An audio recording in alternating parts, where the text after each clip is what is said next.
All right, welcome to the Ravit show, everyone. I am super excited to host today's show because we have a very interesting topic that is around data strategy, and we have some amazing guests joining us today. So feel free to let me know first of all where you guys joining from. We'll have like a fantastic giveaway as well during the show, but the topic that we are discussing today is not only just about data strategy, but why value management should be a part of your data strategy.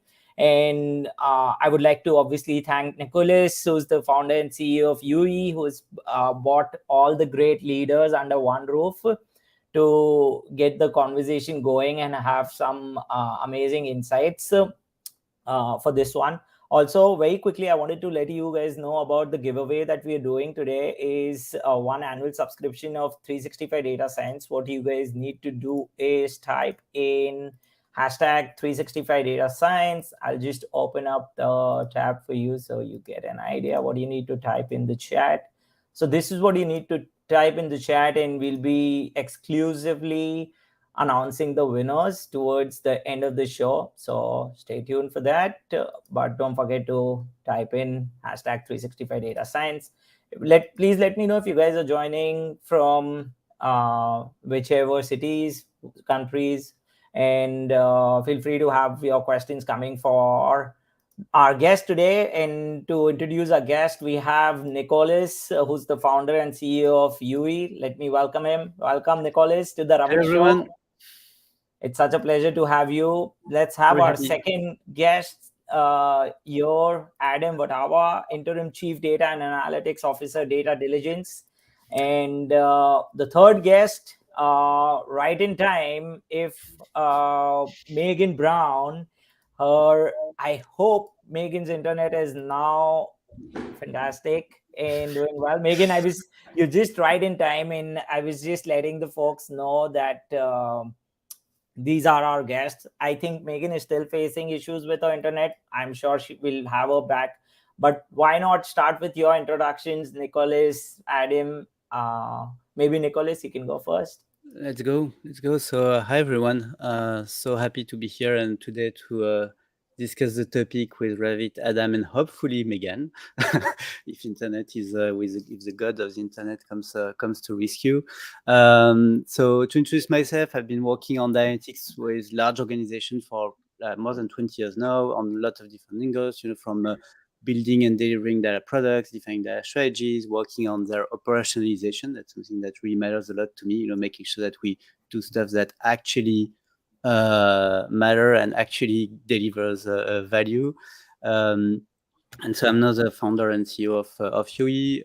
YOOI, just in one sentence, is a value management platform for data analytics. Basically, we help organizations animate their data strategy and their data transformation. So that means tracking value, risks, costs of all your initiatives and assets on the full life cycle. So that's really something that helps a lot with delivering value, and that's things we're going to discuss a bit about today. Okay, that's fantastic. What about you, Adam? Well, hi, my name is Adam. Thanks for inviting me. Thanks for having me. Pleasure to be here. My background is in data science. I've been doing that for over 10 years. I've worked in corporate, in consulting, in startup environments. I've done quite a lot of projects, I think over 100 projects in different industries and different geographies. I always believe that data science is about solving business problems with data and analytics. So it's very much after value, as we will talk about today. I'm also a co-founder of a company called DataDiligence, which is providing data services into private equity. We are helping them assess companies that they are planning to acquire from data perspective. We are doing the data due diligence for them. And then if they go ahead, we help them design and execute data strategy. And towards the end of the investment cycle, we help them prove the value of their data assets to the next buyer. Okay, that's very interesting. And I'm super excited to learn different aspects of what you both are doing, not only just that, but also about a lot about the data strategy bit and how companies are, what's like, first of all, what's an ideal data strategy for data companies. And I know you both work in this space very closely. So would love to hear more about that. But before jumping on to our questions, let's just greet a few folks. We have Sami joining in from Paris. Hey, Chelsea. Very nice to see Chelsea joining in from London. We have Mutakilo joining from Ghana. Okay, we have the stage set. Everyone's here to listen to more about the data strategy bit. Adam, Nicholas. So obviously, to start with, I have a very interesting question. How have everyone seen data analytics space? How have you guys seen data analytics space in the last 5 years? And what's like the evolution that you guys have seen? Should I start? Yeah, Nicholas, go ahead. Okay. I think yeah, there's let's say a couple of things that have changed for me. Is that the first one is that we moved to a place where some companies were still asking themselves, should we do something with data, to a state where basically everyone knows they have to do it, and the question is more how much or how than should we do it. So that's a big shift that happened. I think now that the last report is that 99.9% of enterprises in the world actually invest on data analytics. So that's a big shift that happened.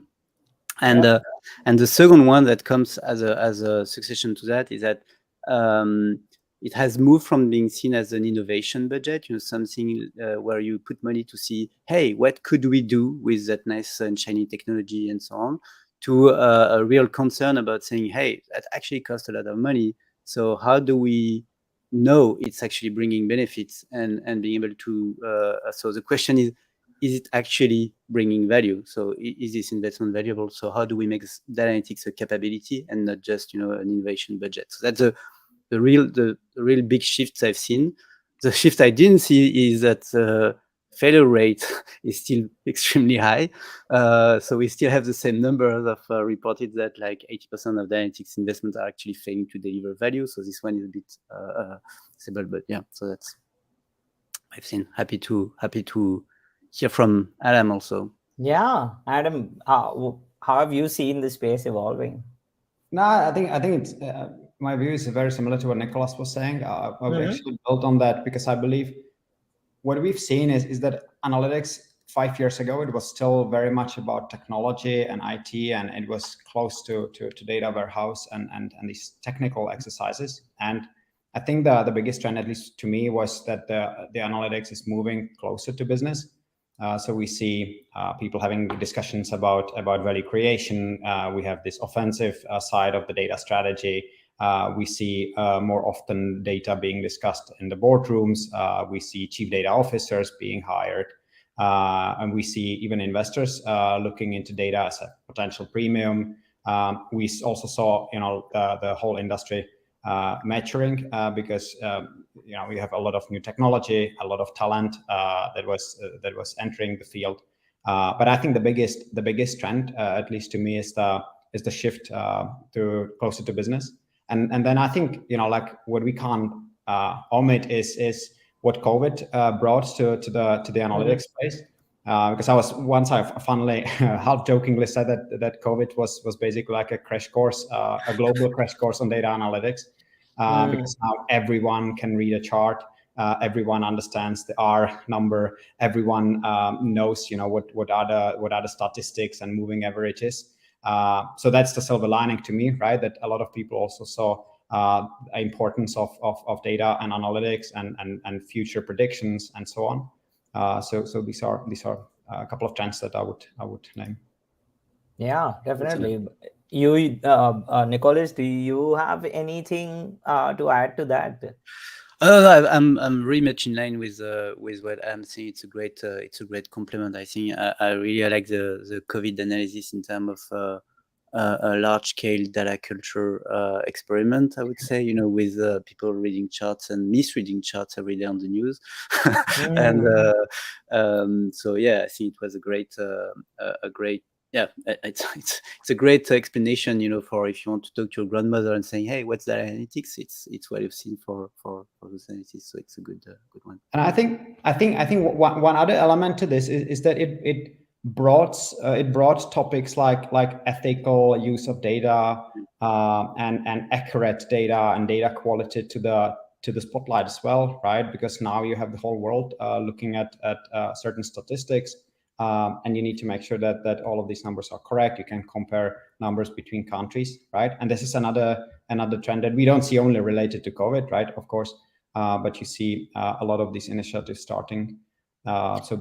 It's not only about privacy; it's and security, right? Now it's about what's ethical and not. That's another big thing. Yeah, that's a good point. I think related to a point, it also showed that you have different people that can interpret the same data set in a lot of different ways. So then that raises a lot of question of what's in it to be able to actually assess the data set or derive insight in a non-biased way. And that's actually not so easy as it sounds. So on those large scale one, you had a lot. So all those discussions were really, really great. No, okay. Yeah, very true and very interesting. Thanks for sharing those. We have a few questions that we've got from our audience. I would love to take these questions. One question is from George, and George is joining us from Vancouver. Very nice to see George here. George is asking, what would come first, data strategy or data literacy, or data literacy would be a part of data strategy? Very interesting question. This has been a debate always. I just hope Megan also joins us. Like, if internet get is obviously all good. But yeah, Nicholas, what's your take on this? Always tough questions from George.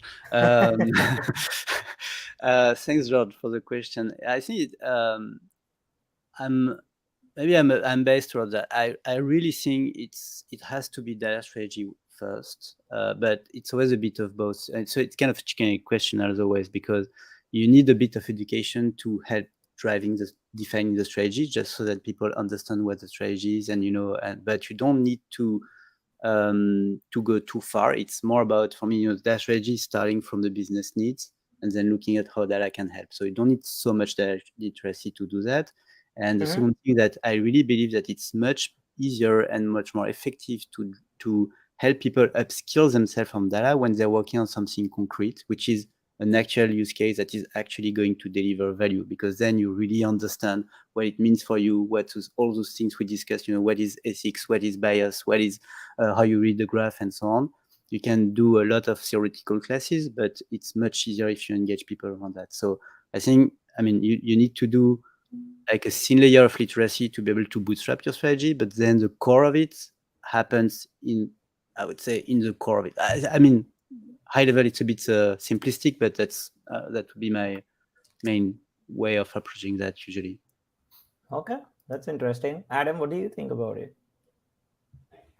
Well, yeah, I was hoping you would pick me before Megan, right? They will then correct us how it should be done. No, I definitely think it's strategy first, because you need to tie it into what you want to do, what you want to achieve, right? Tie it to the business strategy, and then I always say that you need to have an ambition why you're doing anything with data. That's the reason for the data strategy. That's the ambition. That's the vision.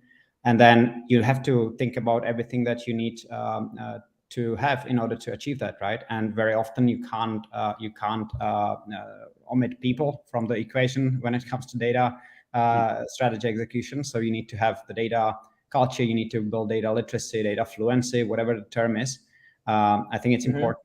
And without the clear guidance, it's even difficult to build a data literacy, right? Because I believe that intuitively, you need to show people why data matters, why it would help to make their life better, their job better, their organization or their functions life better and performance better. And then you need to remove all the obstacles and make it easy, right? If they don't see the vision, if they don't know why should they bother, then I think it would be very difficult to do anything. So honestly, I think to George's question, it's the third one. I think the data literacy should be part of execution of the data strategy. Very interesting. Thanks for those insights, Adam. Megan, what do you think? We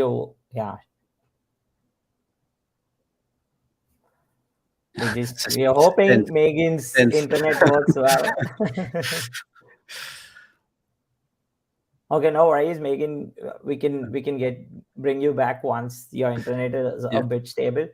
But yeah, to that's first of all, great question, George.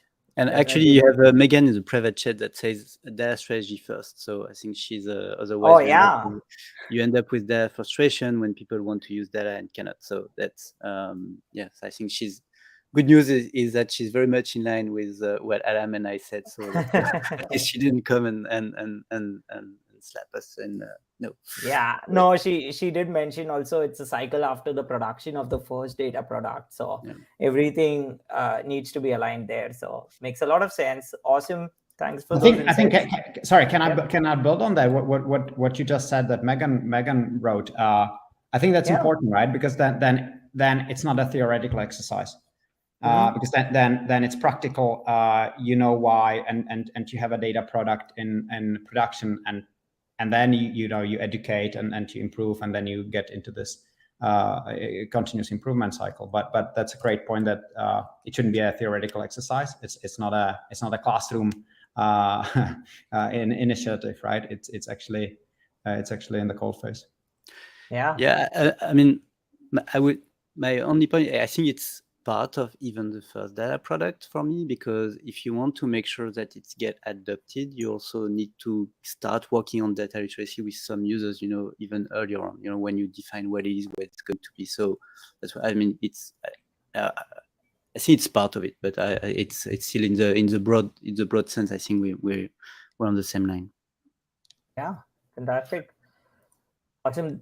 Also, we have a few questions, very interesting questions coming in from audience. I also see Dylan joining us. Dylan does a lot of stuff in the data strategy world as well.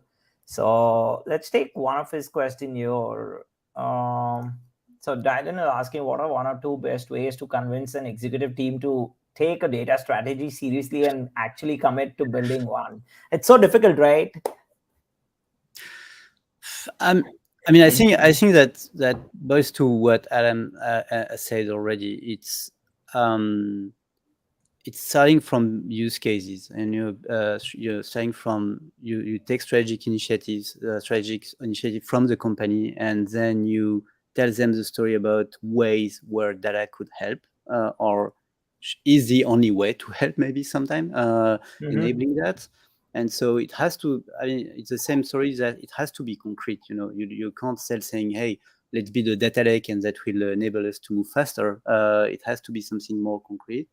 And then once you have this concrete way, then they can understand why you should go further on doing the exercise and building the mapping more correctly and so on. So I think it's always about finding ways to have concrete stuff, or even ways to have quick wins, things that show the path, and then you can move to the cycle and like fuel the pump or feed and feed the system.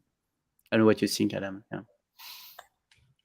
Yeah, no, I think actually how I read Dylan's question is there are two questions, right? One is how to convince an executive team to take data seriously, and the other is to take data Actually strategy commit. seriously, Yeah. right?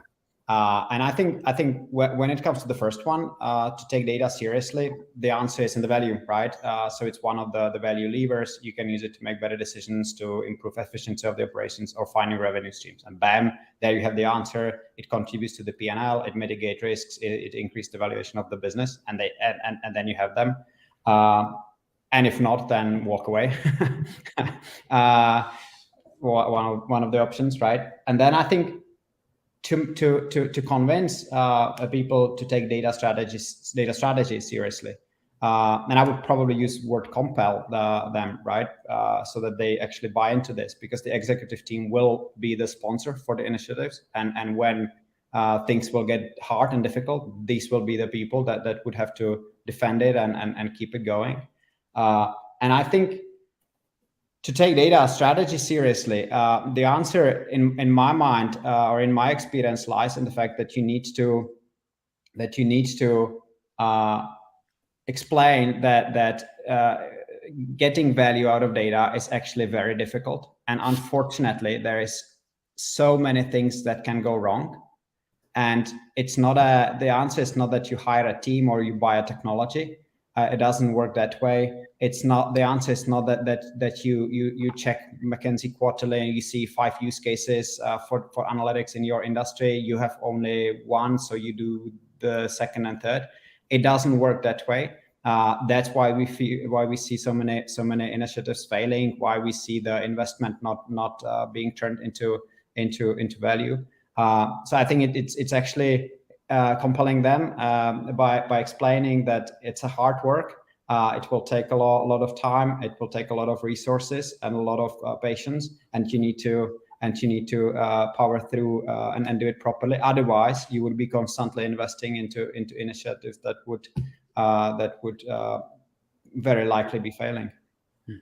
Yeah, very true. Megan, Oh my God. welcome. Welcome, Megan. Nice to see you there. How long have I worked from this room with this internet to have it completely fail? Nice to see y'all. I'll do a really short introduction since my internet made me super late. I am Megan Brown. I lead the Global Center of Excellence for Data Science and Analytics at Starbucks. I started out as a 5th grade teacher, went into academia, went into data science, and then went into data science leadership. So here I am.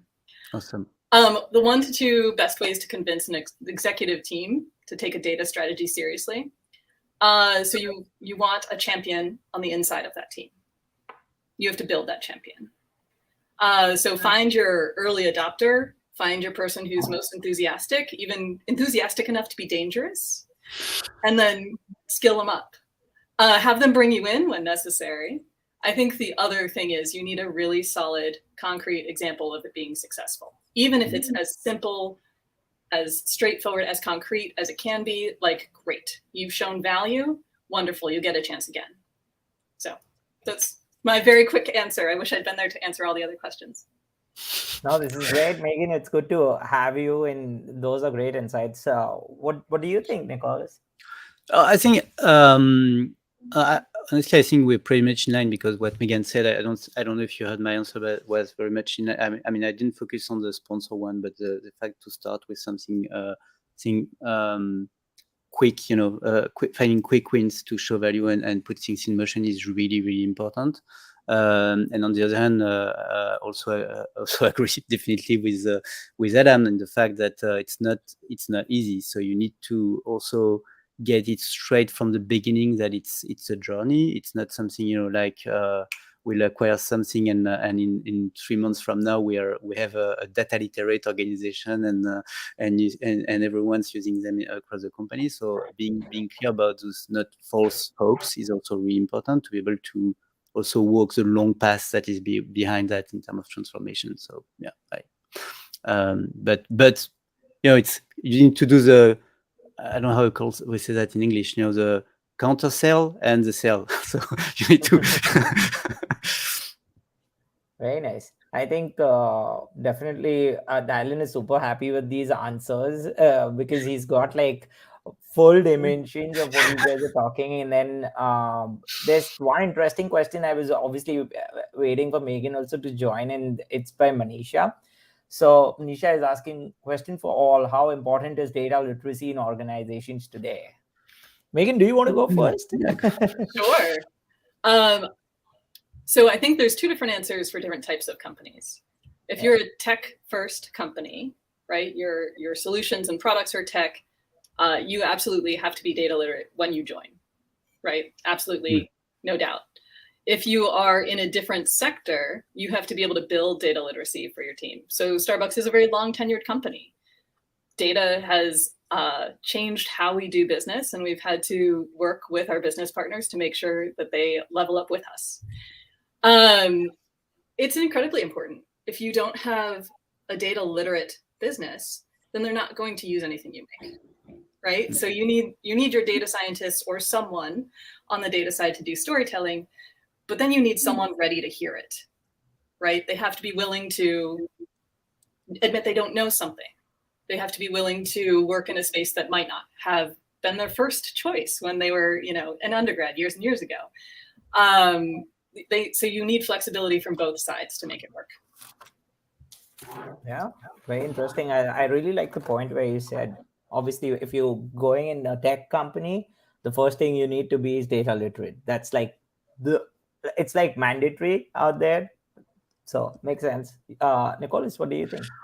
Well, I don't have so much to add actually here, because I think we touched a bit on the fact that you can't succeed with your data strategy or data transformation or delivering any data product if you don't have people actually using it. So I always talk about the need to build data products that have the 3 U's: usable, useful, and used.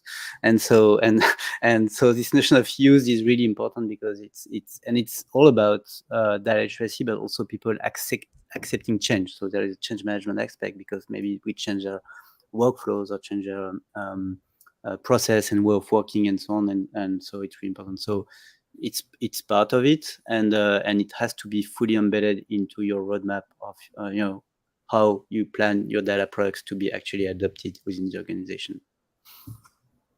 Very interesting. Adam, what do you think?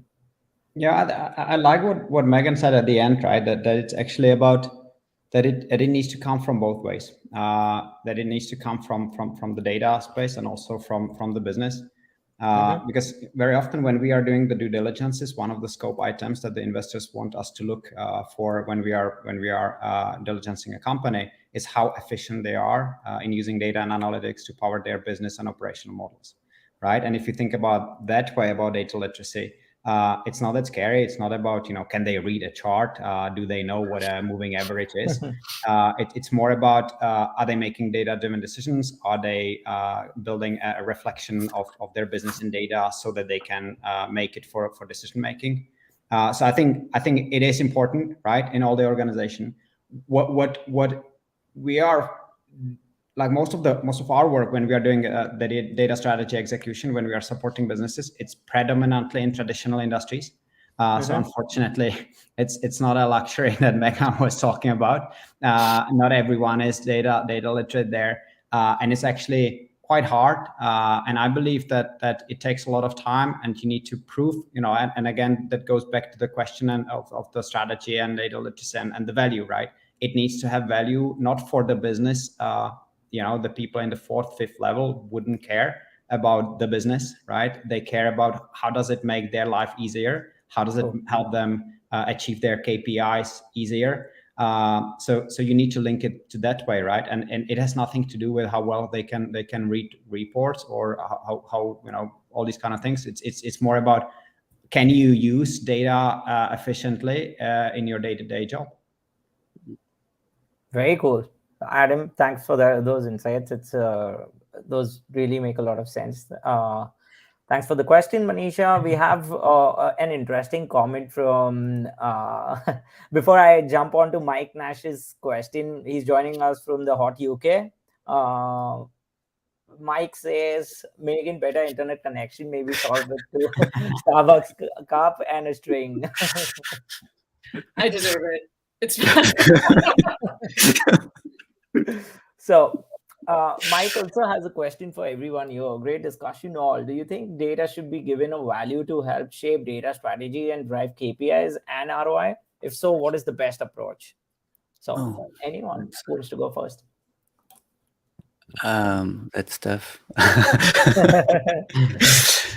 I would say there is debate. I think we discussed that with Adam not too long ago, because I know there are not long ago. It was yesterday. Come on. Yes, that's what I'm saying. Like hours ago, and because I won't give names, but there are like two schools on the industry, like the one which is the data valuation one, which is you want to evaluate your data patrimony and almost go to putting that on the balance sheet at the end.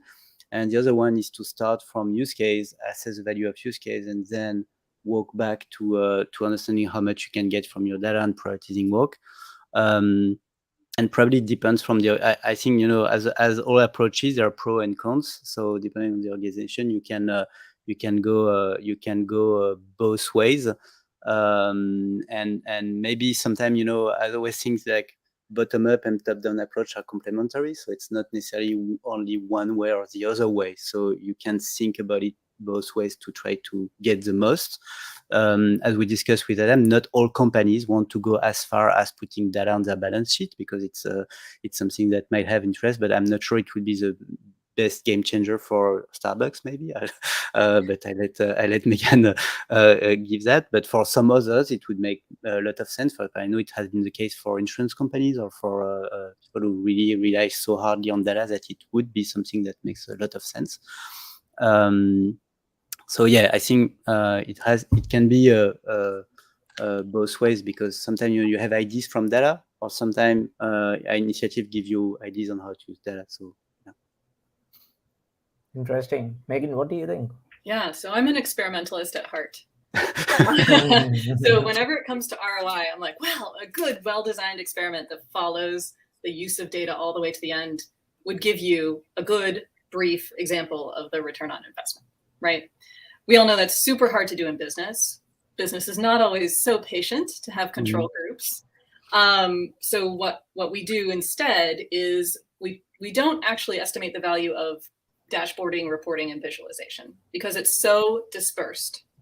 And you know, if you're not following it to the end within different orgs, then you don't really know how it's being used. So it's really hard to estimate the value of that, although I think it's quite great.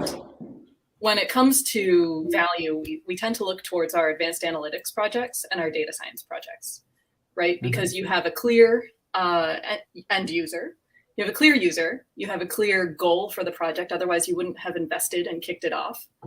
And so in my org now, we absolutely place a value on the recommendations that come out of our advanced analytics models. Implementation is not always measured, but we are closer than we used to be, I'd say. Very interesting. Yeah. Adam, you have any thoughts around it? Yeah, no. My thoughts are biased, right? To start with, because we, like I said, like most of our work is done with private equity investors, and they work slightly differently with their companies than corporates. In a corporate, you have to generate value on an ongoing basis. There is not a clear start and end date.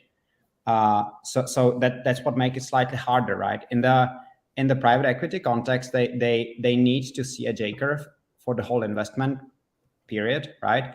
And so you have to measure it, and by definition, it always is about economic value of data. So you need to contribute to the P&L, EBITDA, turnover, whatever the headline number is, to increase the valuation. So it's an economic exercise, and then you don't have to actually attribute the value to data, the improvement, because winner is always right. So if you actually improve the value of the business, it doesn't matter who contributed, right? Everyone's happy. If it doesn't work out, then of course it's a blame game, and then you need to defend it, right? But that's a different story.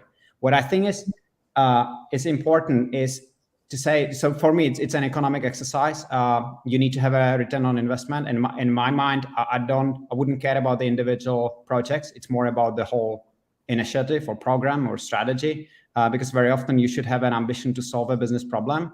And then the fact that the data output doesn't work, the model doesn't work, a dashboard is not being used, that's not a failed project, right? You just need to pivot quickly and find a different solution, right? So you need to focus on the outcomes, not on the outputs.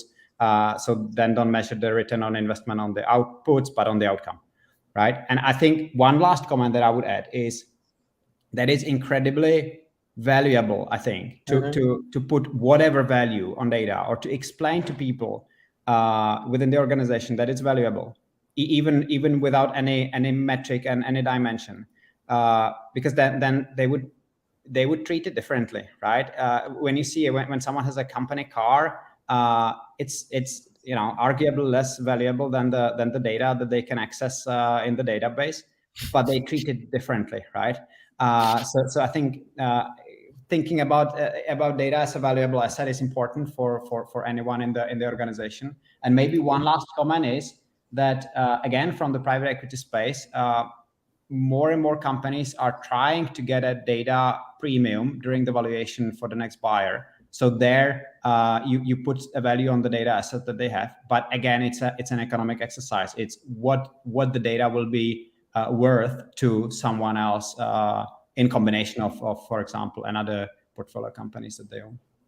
Yeah, very well said. Makes a lot of sense, Adam. Also, we since we are on this topic in terms of value, there's another question. Like this one's first from Sami, I guess, but a very interesting one. So Sami is asking, how often do you validate the data to keep bringing value, ROI, from your data models and analytics? Very interesting. Oh, It's a tricky one, right?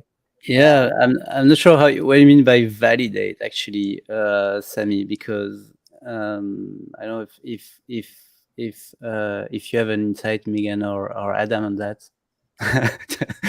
Yeah. Things a hot potato. I mean, if we're talking about the data in your data lake, mostly we validate it by QAing it, and then by doing things in production with analytics, and we find what's incorrect or missing, or whatever temporary error in the data set there is. When it comes to sort of validating the whole step down the chain from strategy to ROI, on my current team, we do it most of the way down the chain routinely. For larger data science initiatives, you have to do it the whole time to justify its existence. But for smaller analytics and advanced analytics, you might not. So that's our practice. Okay. I think it's a process, not a project. You need to do it constantly. Okay, that's nice. Okay, since this question is kind of on the value management, I had something which was related, and this question is more around the lines. I know, like, I'll be straightforward about this. Like, do you have any advice for CDOs on how to implement effective value management? Like, what's an ideal take there?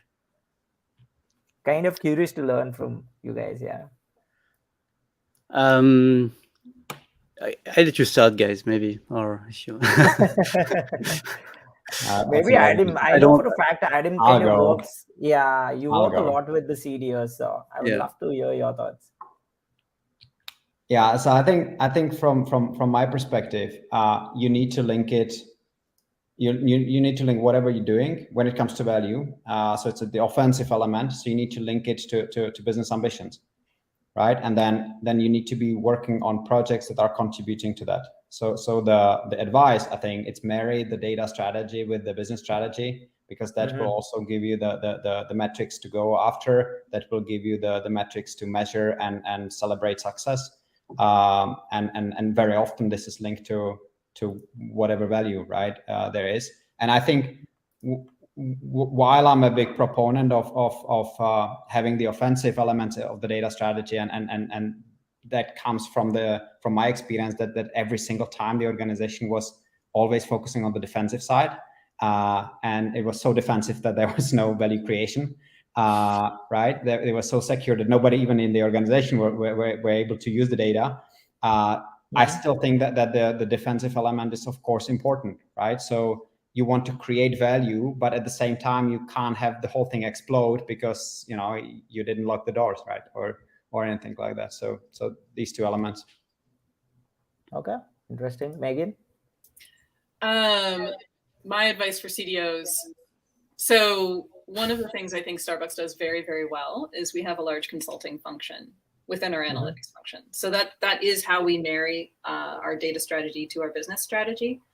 The real, the point of magic there is when you have your data champion in the business and you have a very skilled, experienced decision scientist, is what we call them, consultant, working with that person all the time.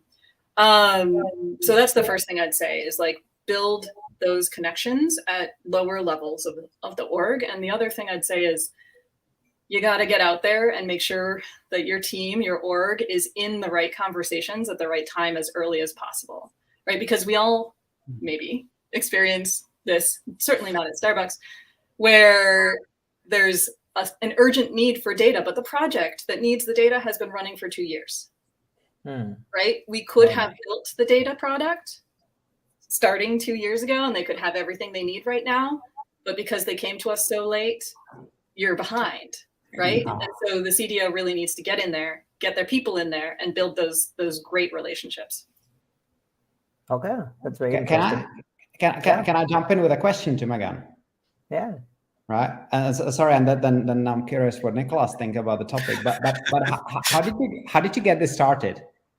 I think it was a brainchild of John Francis with the data and decision scientists split.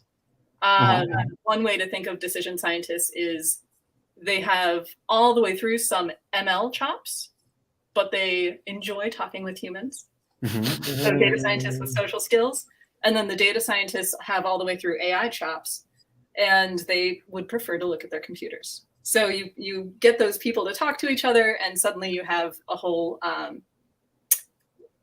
excellent way to consult and get meaningful information to the business. And sorry, then I drop it, right? No. But I'm really curious about this topic. Did you bring the people into the business unit, or did they came from the business unit, right? So it was a supply or demand? Both. As it happens, when you turn on data in a large organization, lots of data teams pop up all over the place. And then the next step is some kind of consolidation. So we've been in that consolidation phase for a couple of years now, I think I'd say. So we generally bring in teams from the business, but we also have made new relationships and hired in, but they sit within analytics, but it is their job to build that relationship. Okay. Now that's exciting. Well done. And good luck. Awesome. Maybe, yeah, and I think, and that's great. I think my take is also you really need to start with making sure, again, aligning with value delivery and aligning with what the business needs. So I think it relates to what Megan's was saying in terms of how you engage people from the beginning and how you make sure that both they understand and they're on board and then they want to use it. So they're part of building the product, because then you have your kind of sponsors to adopt it afterwards. So starting from how you will bring value to them and walking the path with them is really key. And I think related to that, a couple of things that are always important for me is that once you have that starting point, you still need to make sure that you also identify your kind of success metrics, how you're going to measure value also from the very beginning. And sometimes you need to measure that on two ways. You have the outcome component. I see, Adam, you spoke about that, the end goal, what you will really deliver and what really matters. You still need some time to also have the other level, which is more operational or kind of leading indicators that are not the end goal, but that are useful, as an intermediary step to understand if things, if it's not used, maybe that one is not going to be useful. So I understand that, for example, in Adam's context, it might be not so important, but the other one, it's something useless, might be discarded and not just, adding to the pile of the things you have to maintain over time. This kind of thing. So I think having those two levels are still important to make decisions on the portfolio and make sure you can do things. And maybe the very last one, I don't think we talk too much about that, is to really also embed in the process the notion of risks and risk and cost management, because the notion of risk is growing. So we talk a bit about ethics, about privacy, about cybersecurity, and so on. But those risks are there and they're growing. And you know that in Europe we'll have the AI regulations where companies are going to be bound responsible for the behavior of their AI model and whatever they do with data. So you need also to make sure that throughout the whole process, like we do with privacy, with CCPA, GDPR, and so on, we also care about that, because it's a defensive component of value, but it's also something that you can't avoid. You can't just go full speed with the offensive part, as I think, Adam, you said. Because you can't today. We can't avoid risk management. Basically, it's too hard, too risky. The fall is hard at the end if you don't care about that. Again, on the whole process from the very beginning. Yeah, the changing laws for data, machine learning, and AI absolutely give me heartburn, because you're getting down to cities now with laws about AIML, and when you have to be very careful about what data you include, right? So New York City, for example, probably shouldn't include people from New York City at this point, just in case. And it goes, country by country in EMEA. Just heartburn.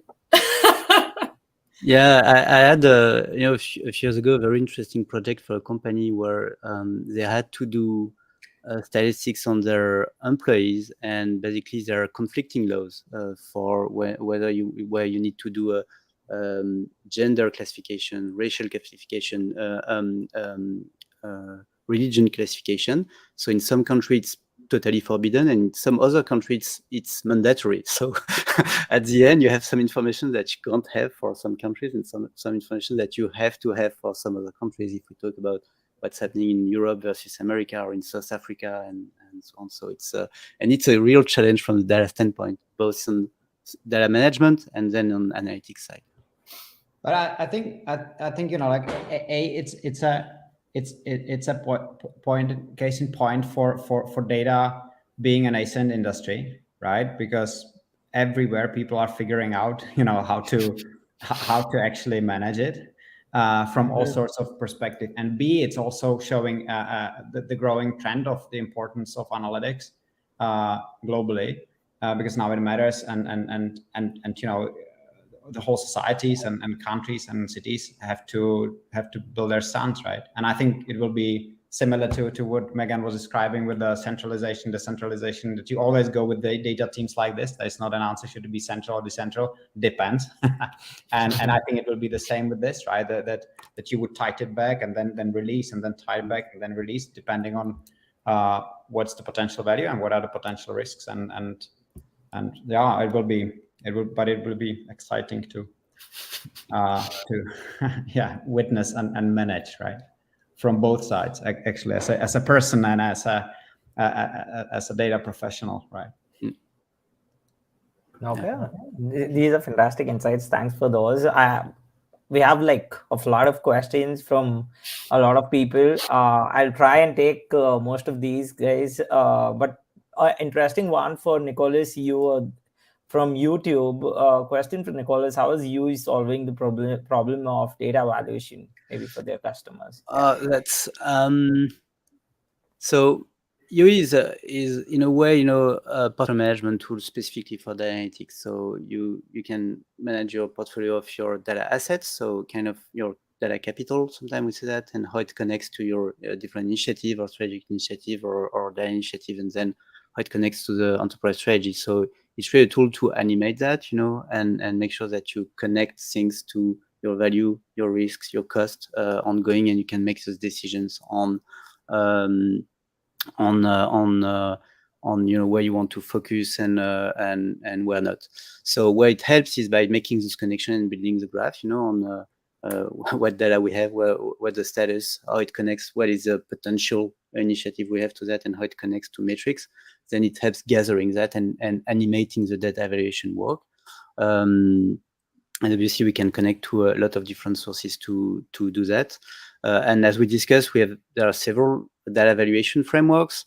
So usually we will work either with a company or with a site consultant, so to define the best approach for the given for each and every company, because there is not one magic recipe that you boost and it goes but it really helps animating that across complex organization, and also very importantly doing that over time, because it's not something that is let's say put in stone and not moving. So you have continued new ID, new risks, new opportunities coming in all the time. So like the data strategy, sometimes people hear about it's something that will be defined and executed for over years or months, but it's something that is actually very tangible. It's going to be a moving target, and based on I like Megan, focus on experimentation, I think, because I think it's really important part of data.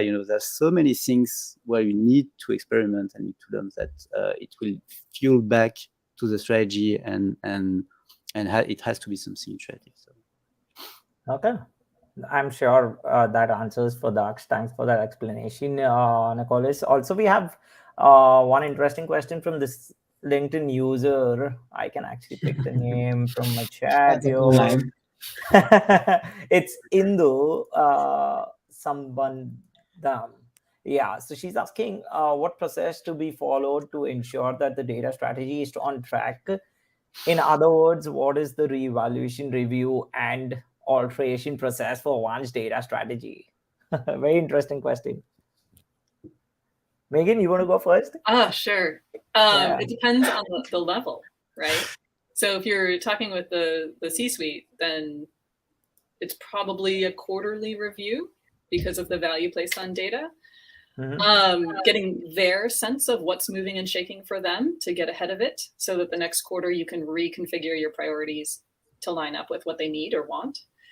At levels close to the builders, it's an agile CI/CD data ops situation where you're just always looking at what you've prioritized, what's in your backlog, have the priorities shifted, is someone making a good business argument for moving something in and something else out. Those really, challenging but very familiar tech conversations where you have limited resources to build a thing, and what are you going to build, and how fast are you going to build it? Okay, very interesting. Adam, any thoughts around it? No, I agree, right? I think Yeah. like Megan said, there are two elements. One is that data strategy is a plan, and we all know what happens to plans, right? So if you have a plan for the next 2 to 3 years, just be ready that it won't work out. I like the quarters on the highest level. I always then broke it down to biweekly sprints on more closer to the builders, right? And I think you need to reevaluate constantly, and it's always plan, do, check, act, right? I'm from my time in Japan or from the projects in manufacturing, I remember that there were even people with a PDCA tattooed somewhere on their body. So it's plan, do, check, act, right? You have a plan for the next quarter or the next 2 week sprint, and then you do it, you see how it works, and then you figure out how to change it, and then you act, right? And then you plan again, and it's a never-ending circle. Okay, this is fantastic. I think Megan, definitely you shared some amazing insights on that. Adam, thanks for adding on that. Very interesting. So maybe just to add something, I think I totally agree on what both Megan and Adam said. One thing I just wanted to add is, for me, there is also two levels. One is you have something, as long as your big goals don't change, your strategic direction from the company don't change, you need something a bit continuous to make sure that you can account for new opportunities and new things coming in, and you have a clear frame to qualify them, get them, reprioritize, reshuffle things. So, and then you have these agile things even lower where you need to constantly adapt. But so you have those two questions: are my high-level priorities changing? And then you have that frame, to be very agile in the content of the strategy, and that can be something that goes even faster than a quarter. Just reshuffling priorities, even at a middle layer from what you both said. And then the other thing is that, is the context changing? My priorities changing hardly? Like, oh, COVID happens. I take that because it's a very visible one. I'm pretty sure that for Starbucks it has been a minor event from a business standpoint. But those kind of things, then then it changes everything, and you need to reevaluate the whole high level priorities, and then it's a very different trigger basically on. But it could be an acquisition, it could be anything that can be either global or local for the organization that triggers also review of the strategy because your high level goals changed. So can I build on that quickly, because Yeah. we discussed like how to compel the senior executives to take data strategy seriously, and now we are saying that like I won't quote Mike Tyson, right? We can go with the plans, but we all know the quote. So we are saying that you will have to pivot, right? And I think there's a balance that needs to be found for every organization, right? Of course, in organizations that are very sensitive, like medical, or when you're dealing with private data, then you need to take the strategy very seriously, and you can't just figure things out on the way. But for many other organizations, it's important not to overthink the strategy, because then the perfect can be an enemy of good. And you actually have to start doing, right? And it's better to start executing a wrong plan, but start doing something and then figure out, the details along the way, then overthink the strategy and actually never start, because you're never ready. There is an organizational change and big transformation, and now acquisition, and now summer, and then we are moving to Christmas period. So let's put a pin in that, right? And then you never do anything. I'm not. This was a rant from my. It's not familiar at all. No. You have a lot of imagination, Adam. And that's my world. This is very cool. Thanks for that, Adam. You built on it very nicely.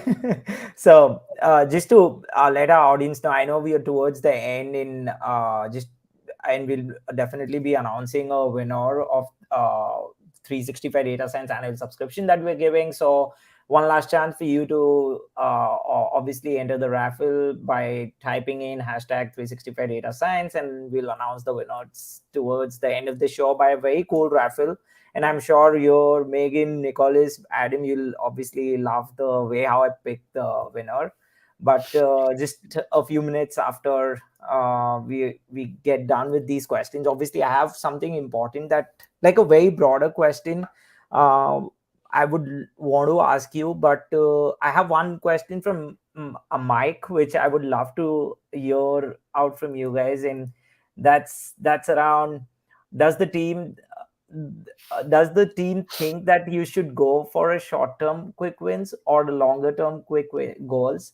How do you choose which projects first for the best results? And I also saw Dylan just mentioning that rather than quick wins, we should actually say maybe business value or something around those lines, which makes sense.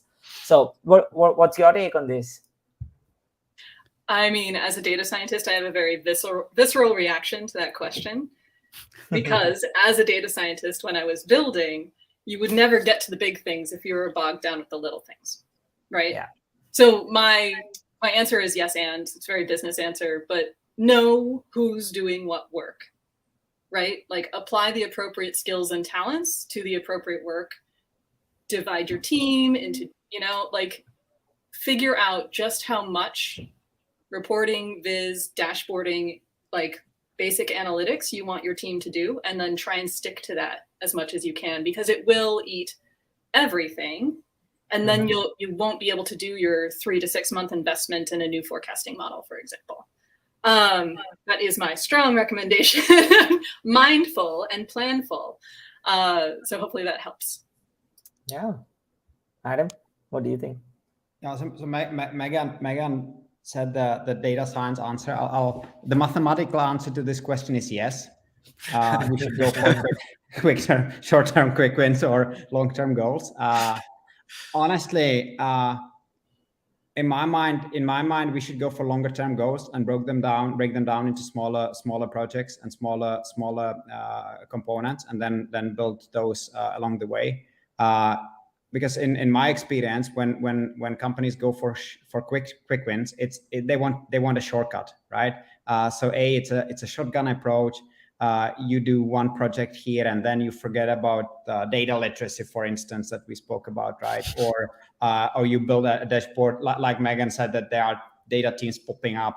That's because everyone went after their short-term quick wins, right? So I think if you want to do it properly and seriously, you need to go after the long-term goals and break them down into smaller components.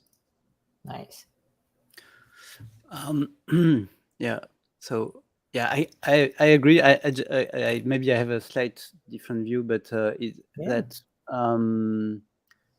you really need to find long-term goals, because this is what will have a real impact on the company. But and I look at it from my product mindset. I also know if you forget to care about the little things in the way that will please users, you will never get to the end, because you will have so much pressure of things that are annoying stuff or quick enablers that will have a huge impact for some people on the field, but maybe don't matter for you as a data scientist who want to go to the big thing.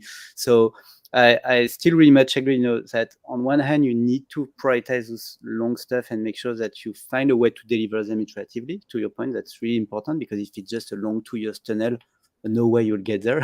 But on the other hand, you need to find a buffer to care about the things that are helping your business partners to unlock them, give them value, and also build trust on how you can help them in a quick way. So I think finding a way to balance both is really hard. It's a kind of a product management, work to find the balance. But it's really important to be able to balance both, because if you only care on quick wins, honestly, you go nowhere. That's clear. But if you forget about them, I think it's a tough job you're building yourself. You'll be in a tough position. Oh, very, very true, and great, perspective there, Nicolas. Obviously, a little different and quite unique. So, thanks for that, sharing that. My question to everyone here is obviously around the future of data and analytics. We've been seeing such huge changes, but what's in the future? What do you see coming in? How do you see changing the face of data and analytics? Like any points that you have on top of your mind, Adam? What do you think? Yeah, I think what we'll see is the whole industry becoming more and more mature, right? We see roles being formalized, tools being maturing so that they are more stable and robust. And of course, there's so many things popping up every day. But I think if you are asking about the next 5 years, most of them won't survive. Hard truth. And what we'll see is the function. I hope it's partly my forecast and my hope is that we see data as a function on the same level as finance or HR or legal, right? So it won't be an add-on or an afterthought or just FOMO that you have to do it because others do. It won't be done out of necessity. It will be a plan. It will be part of every organization. Interesting. Megan? I mean, one of the joys of being a data scientist is that your tools change out from underneath you every 2 or 3 years, right? So hopefully that stretches out a little bit more. I do feel like I'm living in the data science future with current tools because I started a while ago. And you can now do in 10 lines of code what we used to do in 200. So it's like delightful. But what it means is the very exciting and terrifying thing of sort of drag and drop MLAI, right? So there's a bunch of things I check in my models to make sure they're running correctly. Will people who are drag and dropping check those things? Maybe, maybe not. So it's very exciting because everything will go much faster. Maybe it'll be able to push models into production much faster. But then there will be hopefully a plan to do your due diligence as you build out models that won't be a part of the tool necessarily. Okay, very interesting. Nicolas, how do you see? Yeah, I think it depends how far you look in the future, because I kind of agree with what I think Adam said before, that the industry is still very nascent. We see that because a lot of things are still in motion, building, technology is building, world is building, literacy is building, and so on. So there was an interesting thread a few weeks ago, maybe saying that ultimately there should be no such thing as a data analytics discipline, because it should be something fully embedded into the different businesses, or IT on one side and business on the side. I think it's a far-fetched view of things, because we need to go there. So in the short term, I think it's on one side the technology that is advancing, but the other one is really that the need to evolve the maturity layer, to be able to move that failure threshold a bit in the other direction, and making sure to get the, let's say, grasp the benefits from that data-driven opportunity, let's say, or insight-driven opportunity. And so I think this is where we're going, because at some point the technology space is here to enable things to happen. So now back to the organizational layer to move and to be able to take the benefits from there. So I think this is where the next 5 years are going to focus. Really. Okay. Yeah, very interesting. These are fantastic. I have made a list of it, like the things that you guys see moving ahead in the next 5 years. But I really see a lot of things changing, and definitely there might be a lot of things which might not even exist after 5 years. So it will be an interesting space to watch and see how things evolve. But before we leave for today, obviously we have this big giveaway that we're doing, and this is one annual subscription of 365 Data Science. Thank you everyone for participating, and this is the cool raffle I was talking about. It automatically picks who's actually typed in hashtag 365 Data Science.